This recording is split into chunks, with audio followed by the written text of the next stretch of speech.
Trabalhei para a equipe de Pablo Escobar, não diretamente com ele, mas para uma das equipes dele em Colômbia.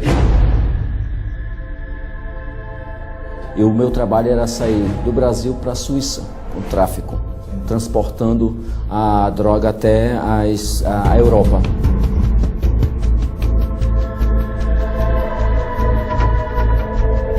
Tive dificuldade ao ser abordado, necessitaram trazer intérprete de tudo isso para que soubesse o que estava acontecendo. Foram 6 meses difíceis, porque eu vivi isolado, que eles chamam lá calabouço, uma cela individual presa, onde você só tem água e comida e não sai. Me restou 4 anos de prisão nos Estados Unidos, em diversas cidades como Miami, Jessup, Georgia, Tallahassee, Mississippi, em prisões federais e estatal. Por 4 anos fiquei preso devido a esse trabalho de tráfico de droga.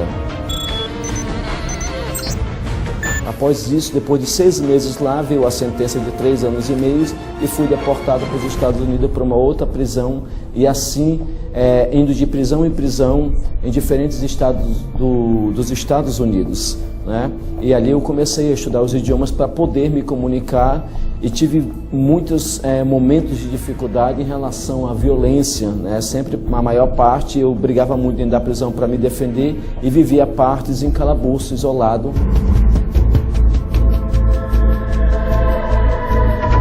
Há um período da minha vida, quando eu era jovem, eu praticava Kung Fu, então eu sempre tive meus meios de defesa. Isso, nesse momento, me ajudava. Porém, lá dentro tem que ser usado arma negra, que é feita dentro da própria prisão para você se defender. Quando não, você tem que dormir com o olho aberto. Só que numa das prisões que eu passei, em Jessup, Georgia, a única coisa que tinha na cela do calabouço era uma Bíblia em inglês.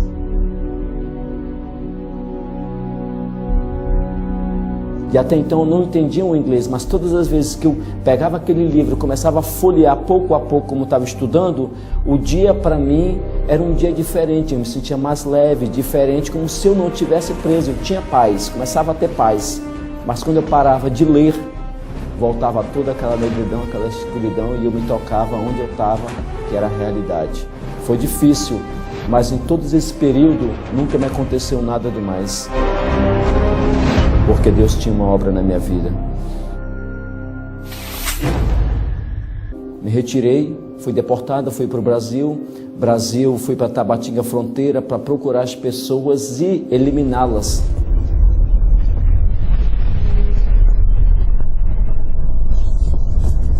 Que é assim que funciona o tráfico para quem não tem Cristo. Até então, o momento que o próprio Cristo, na pessoa do Espírito Santo, se revelou para mim por intermédio de uma pessoa, aí foi meu encontro com Jesus, cuja houve uma transformação e uma chamada para missões, o que nós fazemos hoje.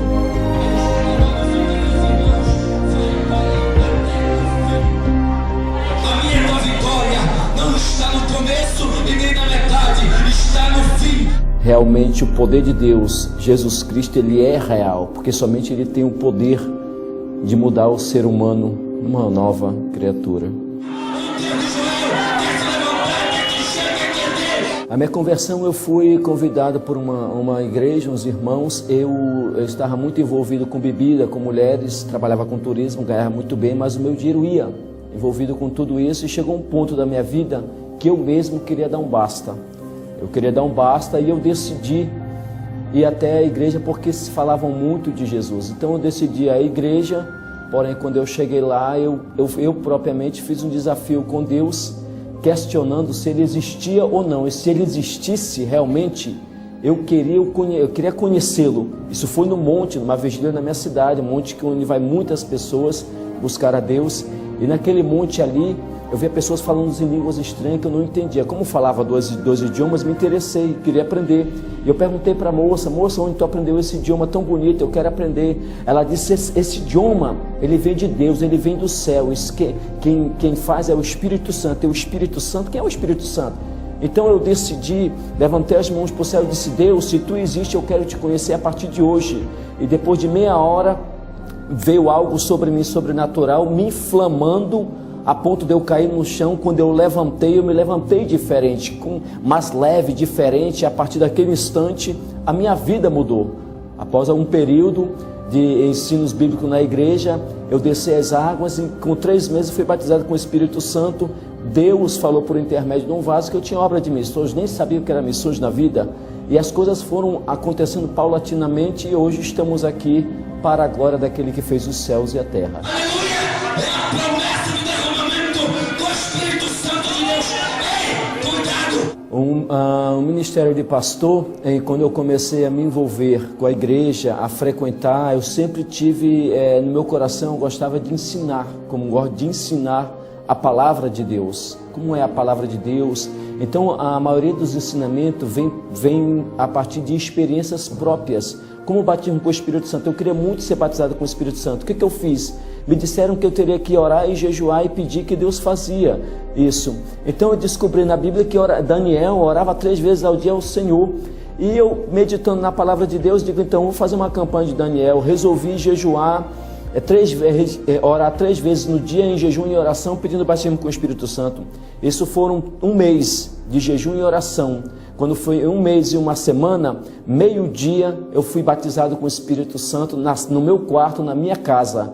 Mas ele começou a enrolar, eu me senti todo anestesiado aquilo, e eu fiquei com medo, assustado. Eu procurei outros irmãos e disseram: irmão Kleber, vamos orar, porque você foi selado com o Espírito Santo. O que você quer que Deus faça na tua vida nessa noite? E a partir daquele instante ali, é como se eu tivesse sentido que algo tivesse me abraçado.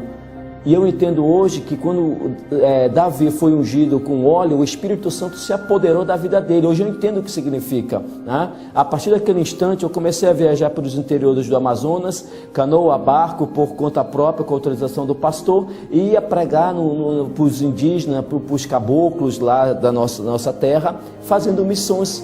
E desde então não consegui mais parar, e hoje eu entendo que missões está no coração de Deus. Quem quer receber? Levanta a mão.